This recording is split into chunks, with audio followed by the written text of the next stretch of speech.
আসসালামু আলাইকুম। আমরা কিন্তু অনেক টাকা খরচ করে মাওয়া ঘাটে যাই ইলিশের লেজ ভর্তা খাওয়ার জন্য। আর আমার বাচ্চারাও কিন্তু ইলিশের লেজ ভর্তা অনেক পছন্দ করে, কিন্তু আমি এমনভাবে করতে চাই যেন কাঁটাটা ওদের গলায় না বাজে। আর এটাকে ওরা অনেক বেশি ভয় পায়, কিন্তু ভর্তা পছন্দ করে কিন্তু কাঁটাকে অনেক ভয় পায়। আমিও করি। তা আমি কীভাবে ইলিশের লেজ ভর্তা করি চলুন দেখে নিই। এখানে দুটি ইলিশের লেজ নিছি আমি, একটু লবণ আর একটু হলুদ দিয়ে মাখিয়ে নিচ্ছি। আমি লেজটাকে মাঝখানটা ফেলে নিয়েছি, ফ্রাই হতে সুবিধা হবে।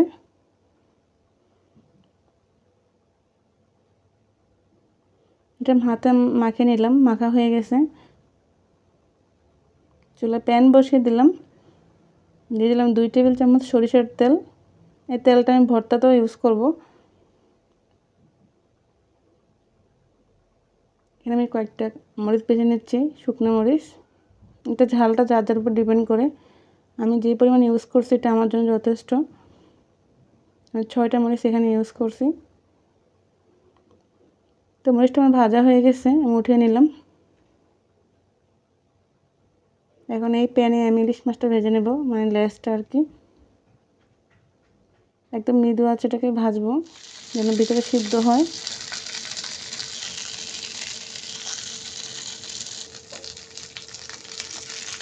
এপিট ওপিট করে কিন্তু ভালো করে ভেজে নিচ্ছি আমি এটাকে।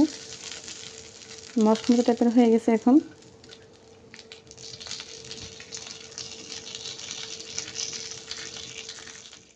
এখন এটাকে নামিয়ে নেব, নামিয়ে ঠান্ডা করে কাটা ছড়িয়ে নেব। কাটা তো সবগুলো ছড়ানো সম্ভব না, যেগুলো বড় সাইজ আছে ওগুলো আমি হাত দিয়ে ছড়িয়ে নেব। প্রচুর কাটা থাকে ইলিশ মাছের লেজে, কিন্তু খেতে অনেক ভালো লাগে। মাওয়া কাটা যেভাবে করে আমার অনেক ভয়ই লাগে, মনে হয় যে কাটাই বুঝি বেজে গেল গলায়। তো যেগুলো বড় সাইজ আছে এগুলো আমি হাত দিয়ে তুলে নিচ্ছি।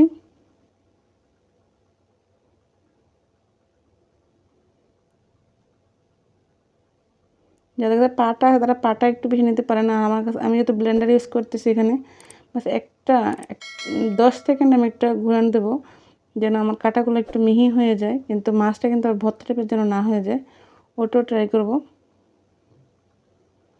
এই তো মাছটা কিন্তু মোটামুটি ব্লেন্ড করা হয়ে গেছে, মানে কাটাটায় যেগুলো ছিল গুঁড়া ওগুলো কিন্তু ব্লেন্ড হয়ে গেছে। তা আমি এখানে মরিচগুলো দিয়ে দিলাম, শুকনো মরিচ, ধনিয়া পাতা, কাঁচা মরিচ। আপনারা চাইলে পেঁয়াজটাও কিন্তু ভেজে দিতে পারেন, আমি কাঁচা ইউজ করতেছি। আর দিয়ে দিলাম লবণ স্বাদ মতো। এটাকে আমি হাত দিয়ে ভালো করে চটকে নেব।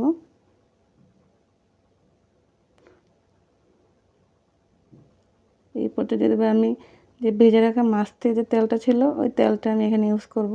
আরও তেল দেব, কিন্তু মাছের তেলটাও আমি এখানে ব্যবহার করব। আমি প্রায় 2 চা চামচ মতো তেল ইউজ করছি এখানে, সরিষার তেল। এখানে আমি মাছটা দিয়ে দেবো যেটা আমি ব্লেন্ড করে রাখছিলাম। এভাবে খেলে কিন্তু কাটার কোনো ভয় নাই, এটাই মানে হচ্ছে মেন কথা। কাটা গলায় বেঁধা মানে বাজবে এরকম কোনো ভয়টা থাকবে না আর কি। এই তো আমার ভর্তা কিন্তু আমি মেখে নিয়েছি, ভর্তা পুরোপুরি রেডি। গরম ভাতের সাথে এনজয় করেন। আজকের মতো এই পর্যন্তই।